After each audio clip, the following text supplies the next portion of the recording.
नमस्कार, मैं हूं आपके साथ नलोफर अंसारी और आप देख रहे हैं V9 न्यूज। आइए रुक करते हैं कुछ बड़ी खबरों की ओर।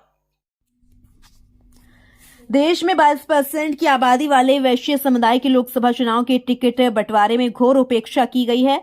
केंद्र और राज्य की सरकार में वैश्य समाज को उचित प्रतिनिधित्व नहीं दिया जाता है। क्या सिर्फ वैश्य समाज का इस्तेमाल भाजपा करेगी या क्या सिर्फ वैश्य समाज के लोग सरकार को टैक्स देने का काम करेंगे? यह सब सवालों को लेकर वैश्य समाज के विभिन्न उपजातियों के नेताओं और प्रतिनिधियों ने भाजपा पर वैश्य समाज को उपेक्षा करने का आरोप लगाया है। टिकारी रोड स्थित सूर्यगढ़ा निवासी प्रेस वार्ता में कहा गया कि जिला तैलिक साहू सभा के जिलाध्यक्ष संजू लाल ने कहा कि वैश्य समाज भाजपा का परंपरागत वोट बैंक रहा है, लेकिन लोकसभा के टिकट बंटवारे में समाज के साथ सौतेले व्यवहार किया जा रहा है। हम लोग अपने आप को ठगा महसूस कर रहे हैं। वैश्य समाज की आबादी 22% है, लेकिन आज तक उन्हें संगठन में हिस्सेदारी और राजनीति में भागीदारी तो दूर, लोकसभा, राज्यसभा, विधानसभा और विधान परिषद चुनाव में उचित प्रतिनिधित्व नहीं दिया जा रहा है, जिससे वैश्य समाज के लोगों में भाजपा के प्रति काफी रोष व्याप्त है।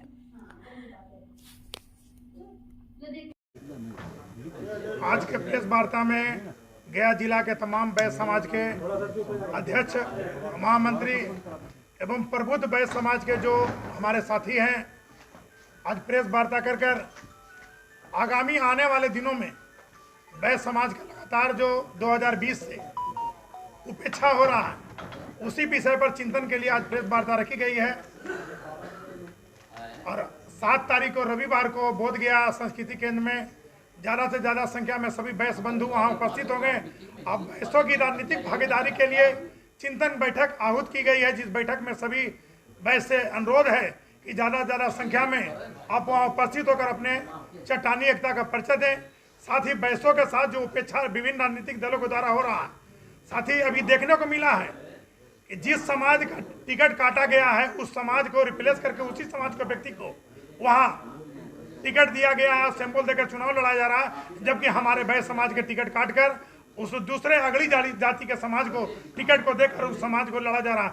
जबकि हमारे भाई गार्जियन लालजी भैया बताएं कि बगल के ही जिला में जहानाबाद में पूर्व से जो राज्यसभा सांसद हैं, वर्तमान में अभी उनका राज्यसभा का संसदीय समय बच रहा है, उसके बावजूद पार्टी चुनाव नवादा से उनको लड़ाकर दोबारा से लोकसभा का टिकट देकर उनको लड़वाया जा रहा है। जबकि साथी जिनकी आबादी हमारे अनुकूल बहुत कम है, हमारी आबादी सरकार के जनगणना के अनुसार 22% है पूरे बिहार में, और हम लोग किसी भी दल के एक बंधुआ गुलाम के तरह बदनाम है कि बनिया बीजेपी का वोटर है।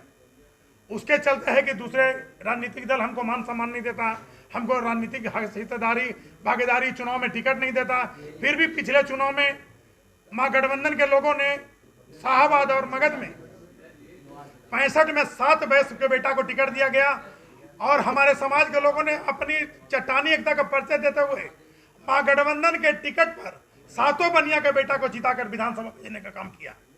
साथ ही अगर इसी तरह रवैया अगर भारतीय जनता पार्टी और विभिन्न राजनीतिक दलों का रहेगा, हमारी समाज की अनदेखी की जाएगी, तो आगे वैश्य समाज एकजुट होकर निर्णय लेगा कि हम किसी के बंधुआ गुलाम नहीं हैं। हमको जो भी राजनीतिक पार्टी हमको मान सम्मान, हमारे समाज को, संगठन को राजनीतिक भागीदारी में जनसंख्या के अनुकूल हिस्सेदारी देगा, उसके साथ समाज जाने का कार्य करेगा। प्रधानमंत्री भी वैश्य समाज से आते हैं, गृह मंत्री भी वैश्य समाज, ऊंचे पोस्ट पर तो वैश्य समाज है। ऊंची समाज पर रहने से वो अपने देश की राजनीति कर रहे हैं। हमारी आवाज प्रधानमंत्री हमारे समाज के, हमारे जिला स्तरीय, हमारे राज्य स्तरीय मांग को, हमारी समस्याओं का समाधान प्रधानमंत्री और गृह मंत्री का स्तर नहीं हो सकता। उसके लिए हमारे विधानसभा, हमारे लोकसभा के जो प्रतिनिधि होंगे, उन्हीं के माध्यम से हमारी आवाज आ सकती है। हम लोग उस तरह सक्षम नहीं है कि हर अपनी बात को प्रधानमंत्री और गृह मंत्री तक रख सके।